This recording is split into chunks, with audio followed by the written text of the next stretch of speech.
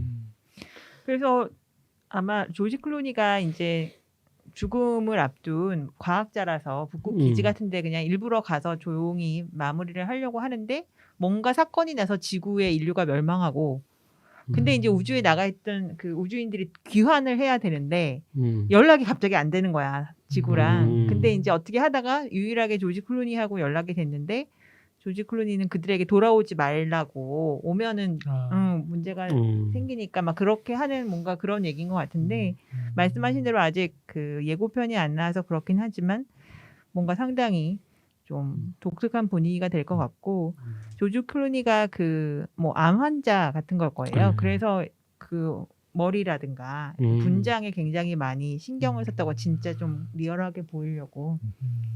그래서 뭐 보통 여배우들이 이렇게 외모를 망가뜨려서 역할을 하는 경우, 연기를 하는 경우가 있는데 이제 조지 클루니 같은 경우도 이번에 그럴 것 같네요.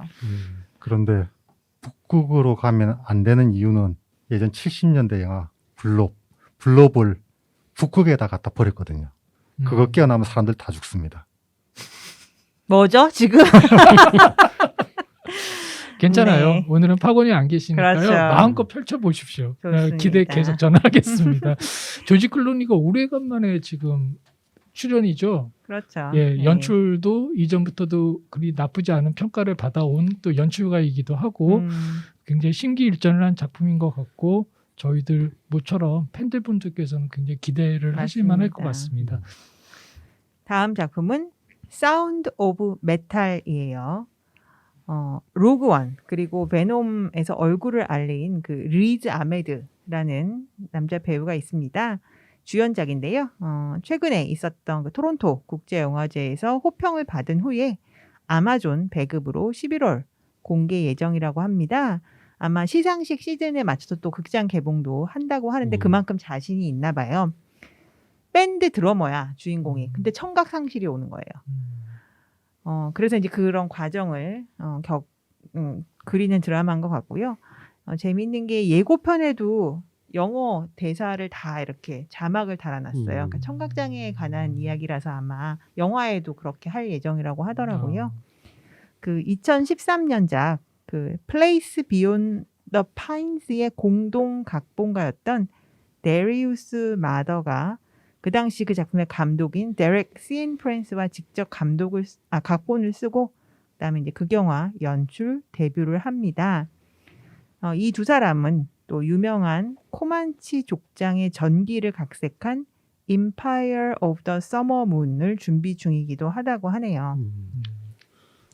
보니까 그 원작이 이제 실제 이 주인공 그분 얘기인 것 같아요. 그리고 그분이 이제 마약 중독자였다가 한 4년 동안 약을 끊었는데 그때부터 이제 갑자기 청력을 잃기 시작해가지고 근데 그런다 그의 후원자는 이제 그를 청각장애인 공동체를 이끄는 이제 그 대표를 만나게 해가지고 이제 자신의 상황을 받아들이는 뭐 그런 얘기인 것 같더라고요. 네, 근데 딱 봐도 시상식에 출품할 만한 영화인 것 같더라고요. 그러게. 이게 실화였었군요. 저는 제목과 내용을 듣는 순간 이건 양철북의 다른 버전인가? 아이고 제가 실수했다. 다른 거랑 헷갈렸다. 실화 아니다. 이거 실화. 이건 이거 잘라주세요. 네. 다른 거랑 지금 헷갈렸네. 네. 실화 아니. 그리고 여기 여자 주인공도 또 눈여겨 볼 만한 게 레디 플레이어 원의 올리비아 쿡. 요즘 잘 나가요, 그렇죠? 우리 바로 이게 앞전 시간에도 그 뭐 쉘이었나 뭔가 뭐 그거 하나 이야기를 할 때 언급을 했었죠. 이 배우가 맞습니다. 요즘 정말 많이 등장을 하네요. 저도 예고편을 좀 봤는데 굉장히 만만치 않은 포스가 풍기더라고요. 예고편부터도 예, 굉장히 이 집중을 할 수밖에 없는 그런 영화일 것 같고 비장미까지 느껴지더라고요. 저는. 예, 그래서 아마 그 수상을 목적으로 할 만하겠다. 그리고 리즈 아메드가 좀 뭐 로그원이나 베놈 같은 좀 그런 블록버스터 영화에 많이 나왔는데 그렇죠? 드라마 중에 나이트 오브라는 드라마가 있어요. 거기서 이제 살인범으로 몰려가지고 이제 재판하는 과정을 보여주는 드라마인데 거기서 보면 아 이런 진지한 연기도 되게 잘하더라고요. 그러니까. 그런데 이거 진짜 제목하고 내용 합치면 양철북 기억 안 납니까? 양철북의 주인공이 잘하지를 못해. 맨날 꼬맹이 상태에서 양철북만 두드리다가 맨 마지막에 한 대 얻어맞고 돌에 맞았던가? 그렇죠. 그러고 나서 그러지 않습니까? 나도 이제 잘해야겠다. 성장 이야기. 그렇죠. 그러네요. 근데 왠지 이 방송 지금 저희 녹화해 놓은 거를 파고님이 보시면은 바로 닥터님을 한 대 때릴 것 같아서. 기가 막힌 어떤 그 그러네요. 짝짓기. 아마 그 리즈 아메드의 연기도 연기고 사운드 디자인 같은 걸로도 아무래도 나중에 그렇겠죠. 좀 많이 회자가 될 것 같아서 공개가 되면 우리 보고 이야기하면 좋겠습니다. 다음 영화 제목도 닥터님께서 시비를 거실 만한 제목 같네요. 그렇습니다. 제목이 슈퍼노바, 뭐 초신성이죠. 슈퍼노바입니다. 스탠리 투치 그리고 콜린 퍼스 주연의 드라마예요. 배우이자 감독인 해리 맥퀸이 그 힌터랜드라는 작품에 이어서 두 번째로 연출을 했는데요. 예고편만 봐도 눈물이 펑펑 나는 그런 두 게이 커플의 이야기인데 이제 둘 중에 한 사람이 큰 병에 걸렸어요. 그래서 이제 그 마지막 여정에 관한 건데 저도 예고편을 보는데 눈물이 나는 거예요. 그리고 봤더니 그 유튜브 댓글에 야 2분짜리 예고편만 보고도 이렇게 눈물이 나는데 1시간 반을 어떻게 견디란 말이냐 뭐 그렇게 누가 썼더라고요. 그래서 상당히 뭐랄까 그 보통 이렇게 이걸 뭐라 그래 감성 눈물 펑펑 감성물은 좀 여성 위주의 영화가 그동안 많았다면 새로운 장을 열지 않을까 싶습니다. 저는 둘이 커플인지 모르고 처음에 봤거든요. 그랬어요. 깜짝 놀랐어요. 둘이 커플로 나오시는. 그러니까 스탠리 투치와 콜린 퍼스가 네, 그중에 야. 콜린 퍼스가 이제 그 병에 걸려가지고 기억을 좀 이제 그러니까 치매죠, 치매. 네, 치매죠. 치매에 걸려가지고 이제 그래서 둘이 같이 여행을 다니면서 뭐 친구도 만나고 가족도 만나고 뭐 이런데 마지막에 가서 둘이 또 뭐 싸우기도 하고 그러면서 뭐 이제 뭐 사랑의 의미를 깨닫는 뭐 그런 내용 같아요. 그 영화는 굉장히 좋을 것 같은데 이게 벽이 있는 영화겠네. 적어도 우리 크리스님 같은 분은 일단은 패스를 하실 거 아니야. 보셔야 할 이유가 일도 없는. 근데 정말 음. 배우들이 이름만 들어도 벌써.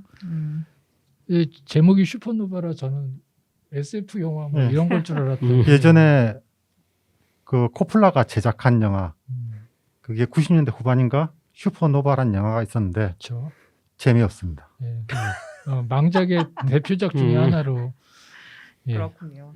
이번에는 그 제목 위에 어떤 징크스를 깨는 영화가 나오길 바라봅니다. 자 그러면 일단 우디님의 B급 A급 영화 소식은 이것으로 끝을 내고요. 왓썹 넷플릭스 우리 크리스님이 준비하신 소식 한번 들어보겠습니다. 예, 오늘은 뉴스가 딴 때보다 한 개가 더 있어서 3개네요. 넷플릭스 K 시트콤으로 전 세계 노크. 제목은 지구가 망해버렸으면 좋겠어 준비 중. 야, 네. 제목 도발적이다.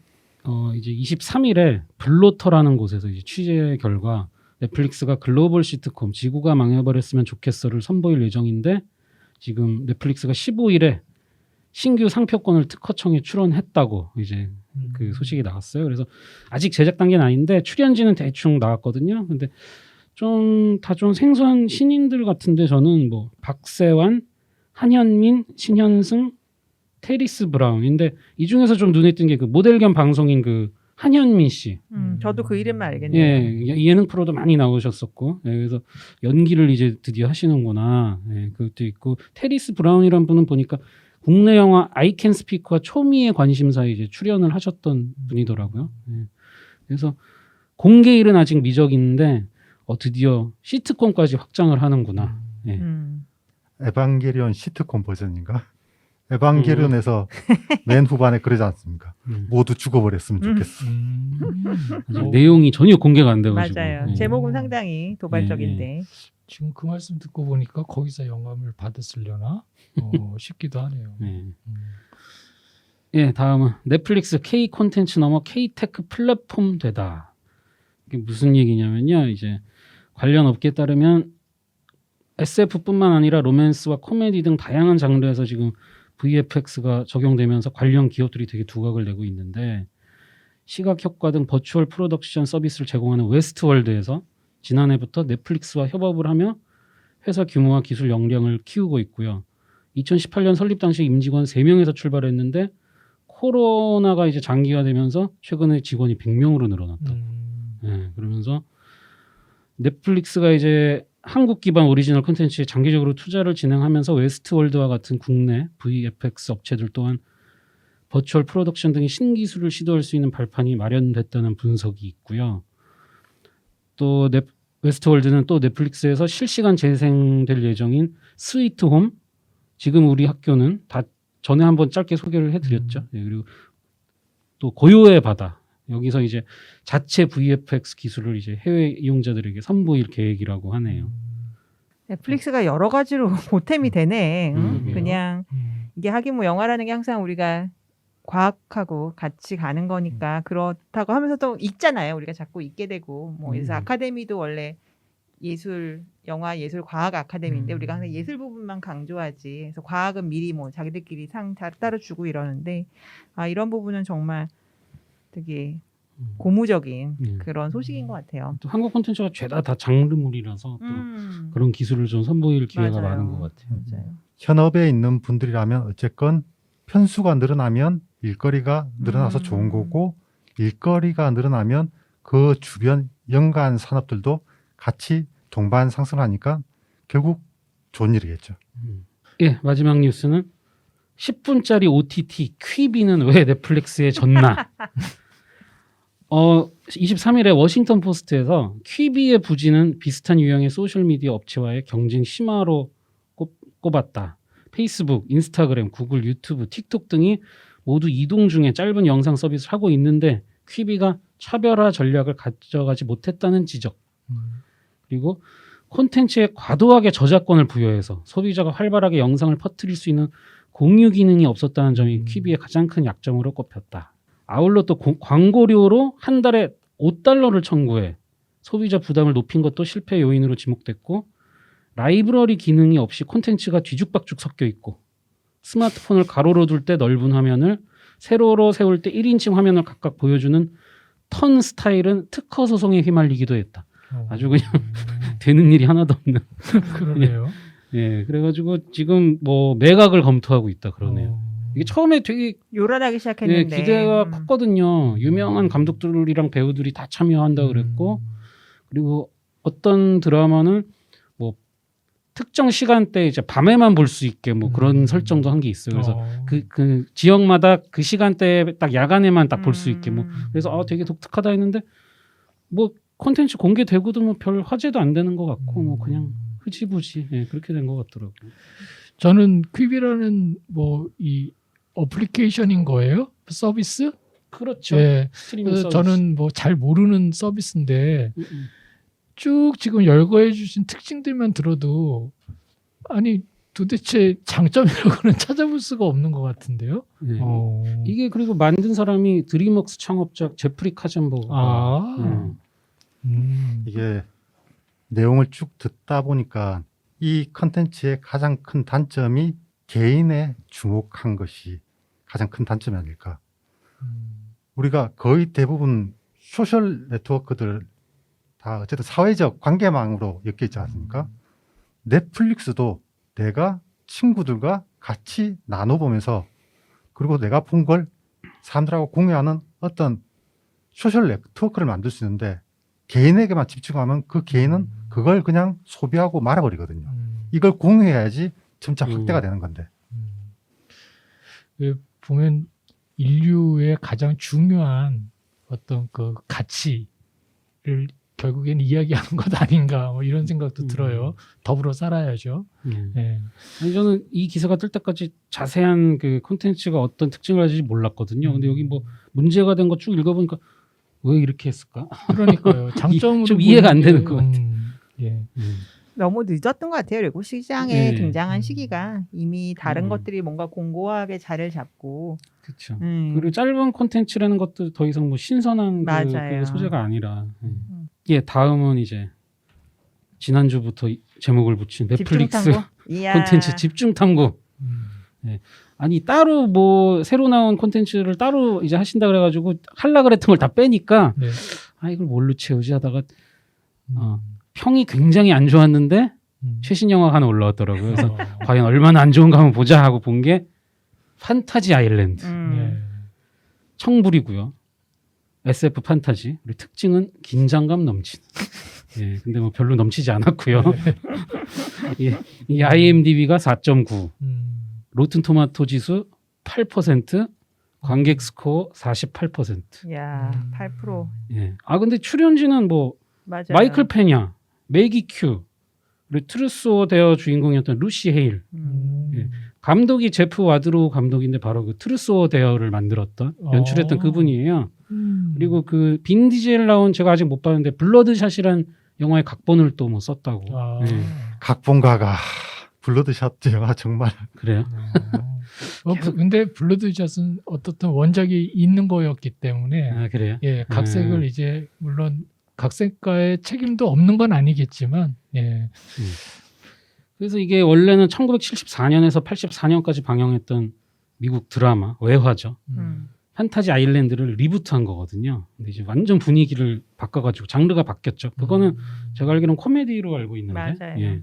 블룸하우스에서 제작을 했고 아름다운 섬을 배경으로 원하는 판타지를 이루어주는 특별한 섬의 미스터리를 풀며 진행되는 이야기라고 이제 짧게 요약하면 설명을 할 수가 있겠고. 이제 자신의 판타지를 실현할 수 있는 섬에 5명의 남녀가 모이게 되는데 이들은 이 미스테리한 섬에서 원하는 욕망을 이제 실현시켜요. 근데 곧 그들을 이제 죽이려고 노리는 존재들이 등장하고 위기를 겪게 되고 이 주인공들이 판타지로부터 탈출을 하기 위해서 섬의 비밀을 풀어야 한다. 네, 여기까지입니다. 근데 이게 진짜 보고 나면은 이거 로튼 토마토 그 전문가분 중에 이런 얘기를 하신 분이 있는데 딱 맞는 것 같아요. 뭐라 그러냐면 도대체 이건 누구를 위한 영화인가? 타깃이 누구인가? 그랬다.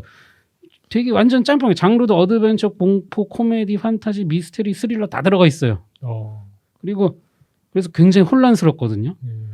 쓸데없이 복선이 되게 많아요. 나중에 뭐 제대로 풀지도 않을 거면서. 그 문제는 또 판타지랑 그 현실의 경계가 되게 모호하다가 나중에 이렇게 다 합쳐지거든요. 각각의 판타지가 갑자기 합쳐지는데 그거를 화면 톤이 무슨 현실인지 비현실인지 이렇게 구별이 거의 안 되게 똑같이 찍어가지고 굉장히 헷갈립니다.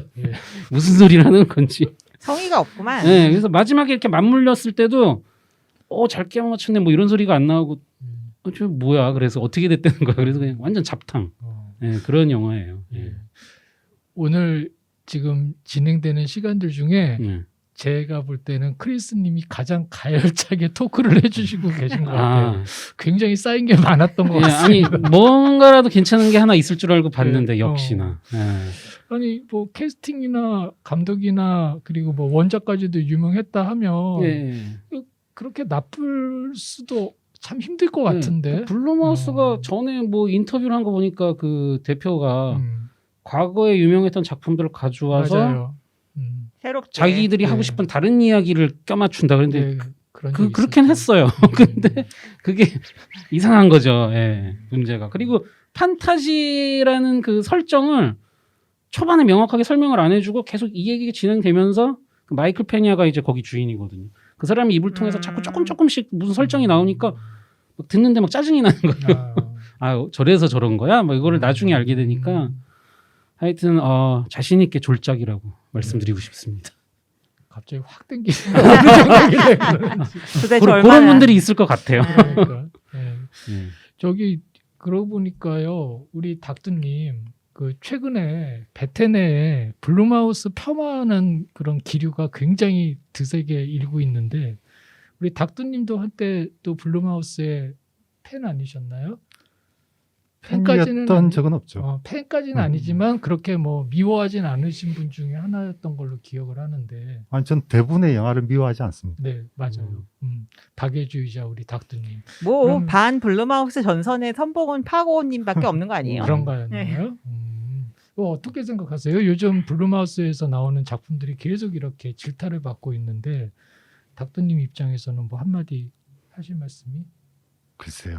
네. 대량 생산의 한계일지 대량 생산. 거기도 공장이잖아. 그러네요. 결국 어떤 아이템을 가져와서 음. 여기다가 새로운 아이디어를 넣어야 되는데 아이디어가 그렇게 매번 새롭게 나오기가 쉽지 않죠. 굉장히 쉽게 대답해 주시는 것 같은데 또 설득력이 있는 것 같네요. 그러네요. 그냥 차라리 코미디로 만들어 봤으면 어땠을까. 음. 괜히 호러 스릴러로 만들어가지고 맞아요. 블루마우스가 네. 로고 자체도 그렇지만 일단 기본을 호러로 기반을 두고 있기 때문에 그렇게 해야 되냐니 예. 약간 강박이 있는 것 같아. 그렇죠. 예. 그렇습니다. 네. 다음 작품은요? 예, 다음 작품은 제목이 소셜 딜레마인데요. 네, 이 작품은 저도 예. 스친 것 같네요. 예. 12세 이상 관람가 미국 다큐멘터리고요. 특징은 도발, 수사.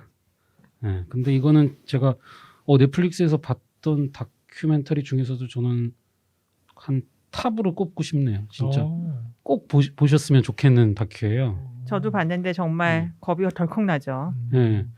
그러니까 이게 내용이 간략하게 설명을 드리자면 페이스북, 트위터, 구글, 이제 유튜브의 전 현직 종사자들이 나와서 소셜 미디어의 중독성을 이제 경고하는 내용이고 거기서 이제 약간 가상의 가족을 등장시켜서 약간 영화식으로 좀 설명을 해요.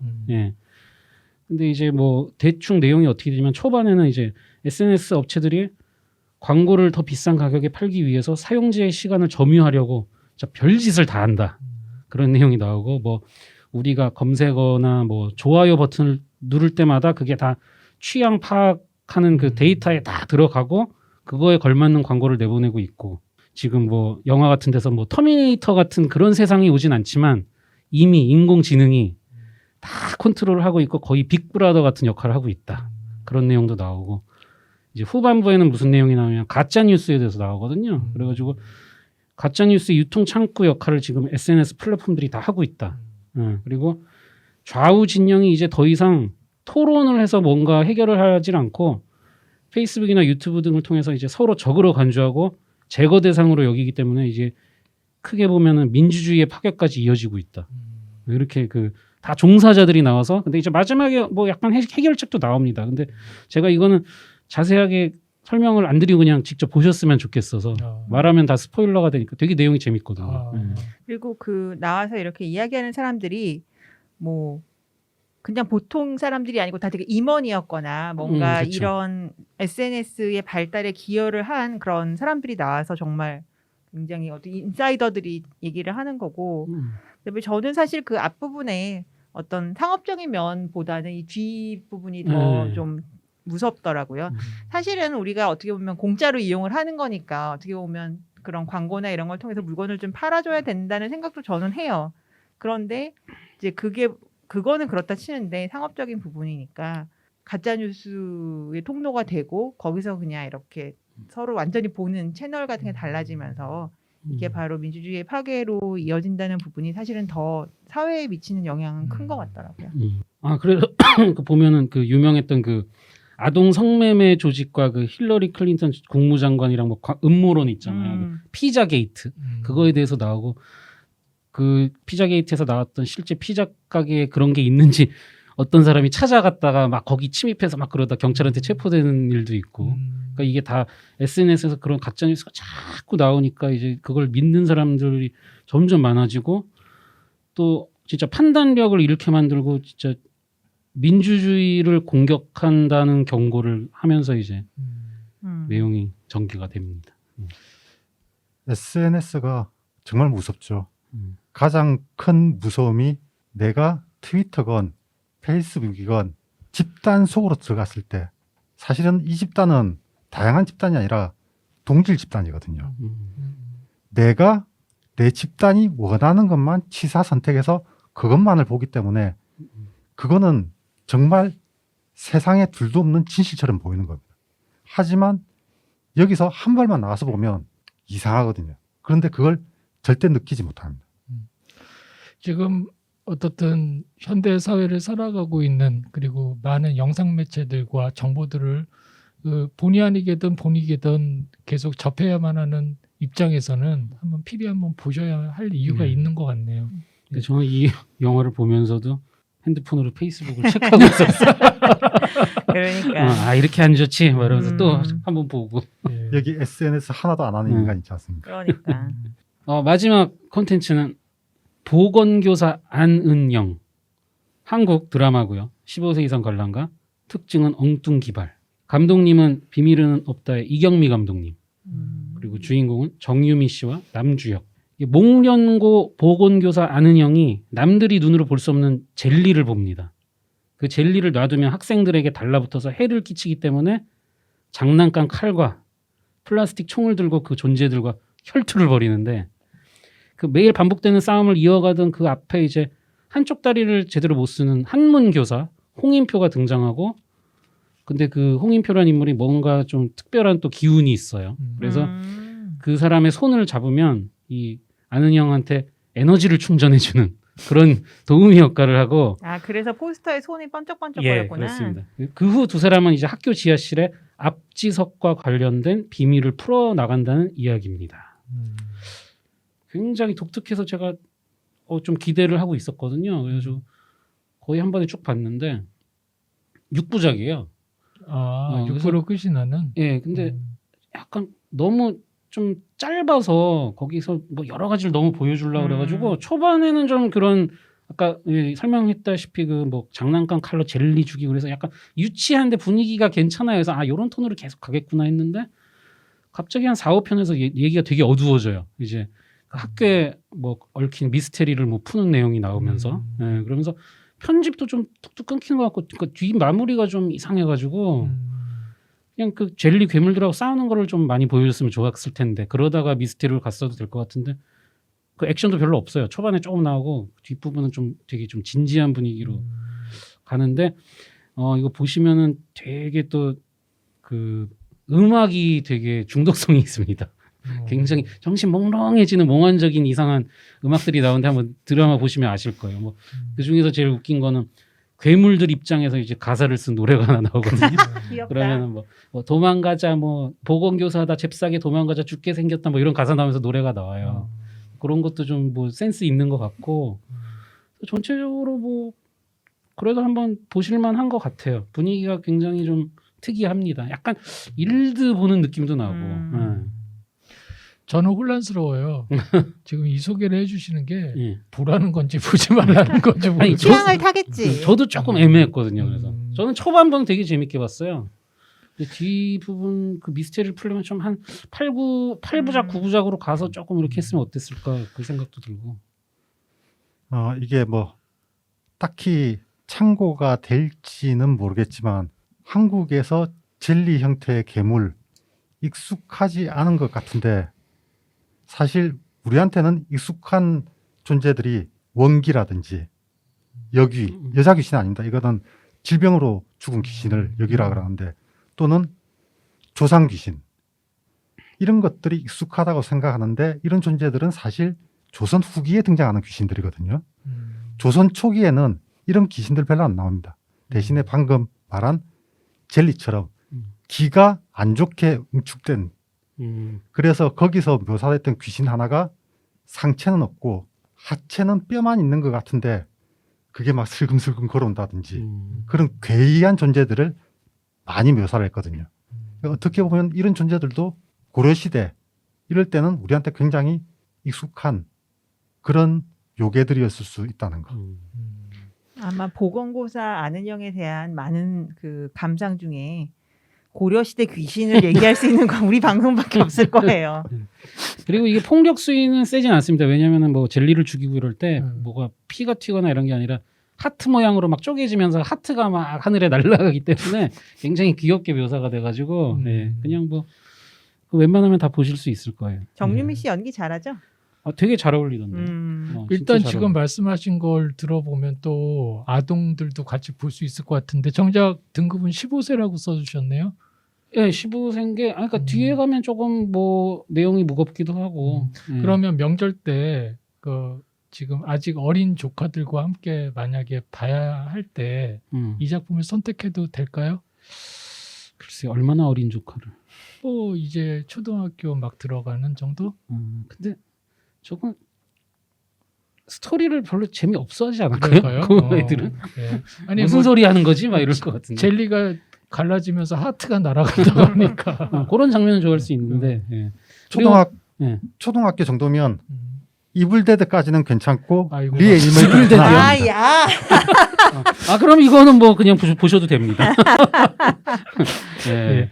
자, 신작 제작 소식 몇 개 전하겠습니다. The Unbearable Weight of Massive Talent.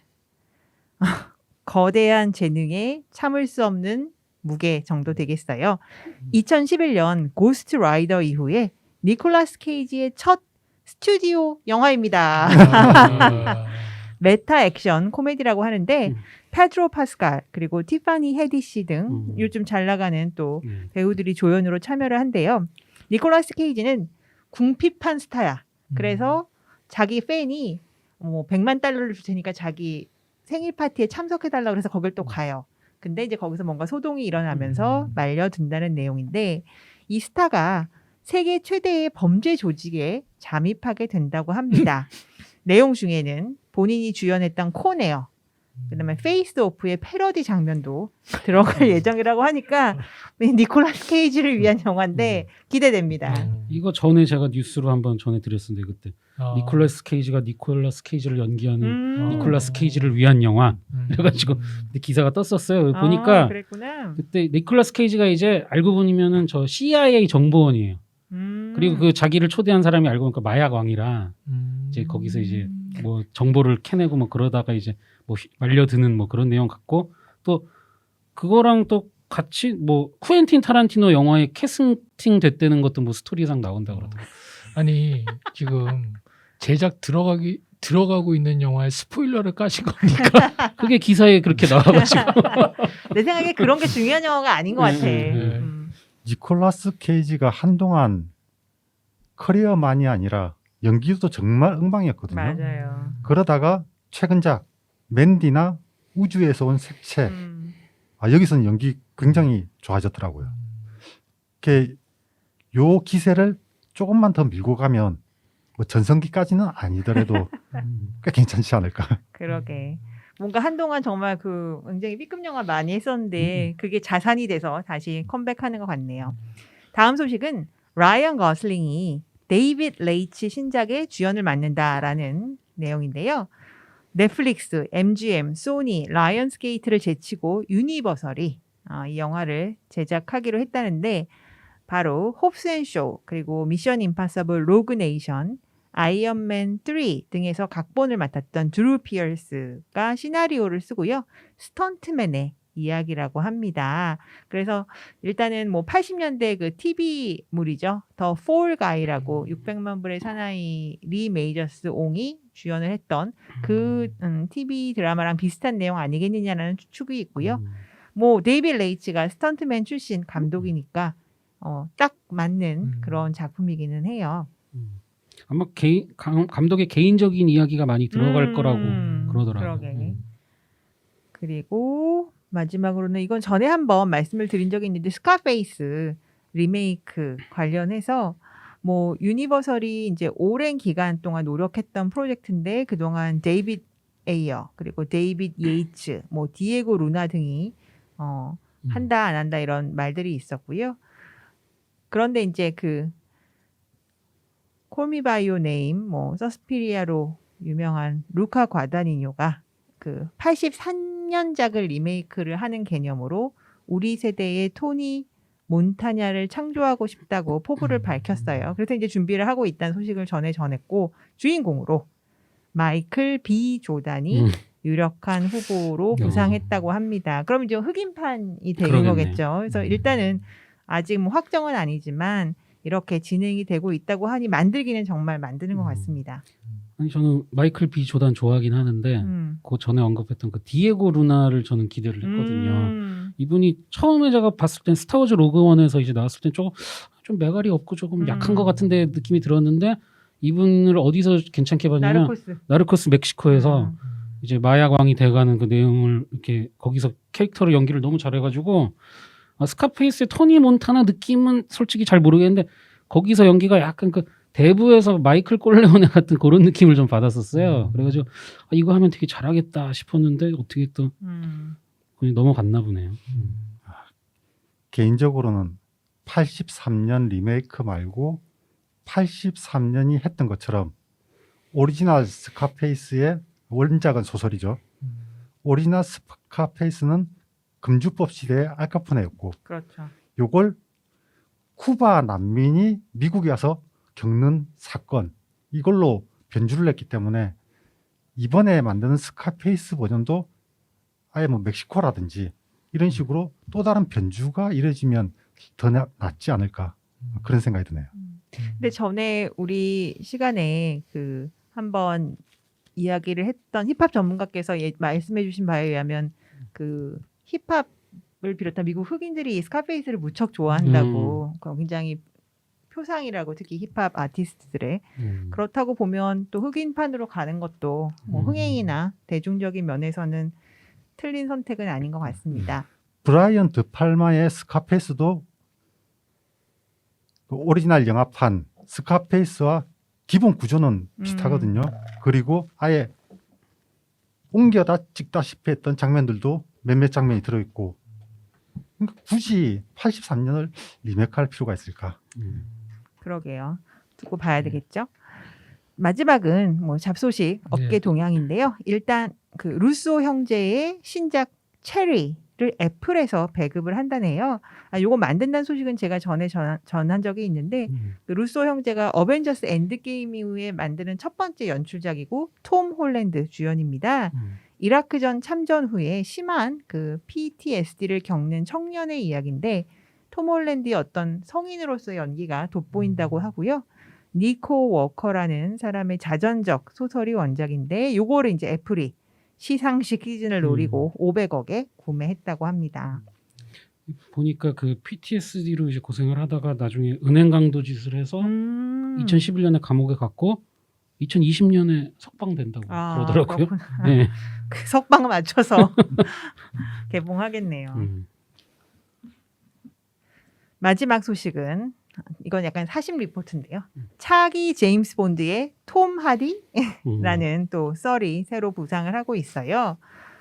그 내기 사이트에서 24시간 만에 톰 하디의 배당률이 6대 1에서 1대 1로 변화하면서 추가 베팅이 금지되었다고 합니다.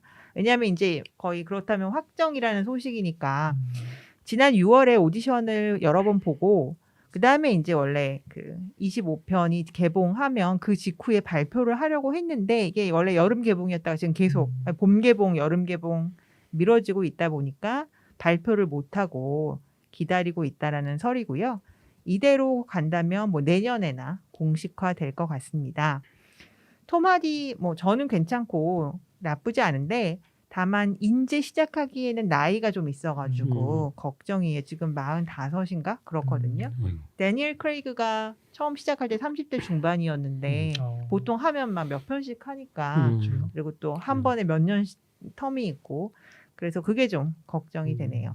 저는 본드보다는 메인 빌런으로 톰 하디가 나오면 잘할 것 같은데. 베인에서 벌써 베인으로 한 번에 이제 못하는 거 아니야? 엊그제 기사에서는 헨리 카빌도 언급이 되고 있더라고요. 헨리 카빌도 본인도 뭐 약간 하고 하고 싶다 뭐 이런 얘기를 하더라고요. 안 돼. 걔는 나폴레옹 솔로나 하라고. 근육맨들 좀 안 했으면 좋겠는데. 수트발이 너무. 그렇죠. 이거 하려면 좀 슬림해야 되는데. 따라장이 크리스님. 우디님 옆에 몇 번 앉아있더니 휴드팔 얘기를 하고 있고 참. 다른 거 몰라도 제가 늘 얘기하지만 007은 양복 포르노기 때문에 중요합니다. 아니 헨리 카빌이 양복 입고 나온 걸 다른 영화에서 많이 봤는데 좀 뭔가 좀 어색해요. 맞아요. 등치하고 좀. 그리고 슈퍼맨 때문에 이게 막 펌프업을 해놔가지고 안 나오죠 각이. 예, 이렇게 이번 주 저희가 준비한 위클리 리포트 시간 정리를 해야겠습니다. 저희가 방송이 아마 나갈 때쯤이면 저희가 지금 녹화하고 있는 내용이 언제 방송이 될지 모르겠네. 추석쯤일지 지나서일지 모르겠지만 늘 언제나 건강 유의하시고요. 사회적 거리 유지하시고요. 그리고 저희 배태 잊지 마시고 좋아요 눌러주시고 구독 눌러주십시오. 네, 많이 고생들 하셨습니다. 고맙습니다. 감사합니다. 다음에 뵙겠습니다.